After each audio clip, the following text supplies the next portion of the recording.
Naaresto ng mga operatiba ng Bambang Police Station at Provincial Intelligence Unit ang 65 anyos na magsasaka at tricycle driver na si alias Raimundo dahil sa kasong panggagahasa sa isang grade 5 student.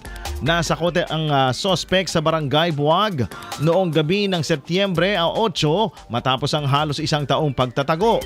Batay sa ulat ng Women and Children Protection Desk, lumapit sa pulisya ang ina ng biktima noong August 2024 upang isumbong ang insidente. Sa salaysay ng biktima, nagsimula ang pang-aabuso nung siya ay 11 taong gulang pa lamang at paulit-ulit umanong ginawa ng sospek. Dinadala raw siya sa sementeryo kapalit ng pagkain at pera kung saan isinasagawa ang krimen. Dahil sa matinding takot, hindi kaagad nakapagsabi ang biktima tungkol sa karanasan. Ipinagutos ng Regional Trial Court Branch 30 sa Bayumbong ang pag-aresto kay alias Raimundo na ngayon ay nakakulong at walang piyansang inirekomenda para sa kanyang pansamantalang kalayaan.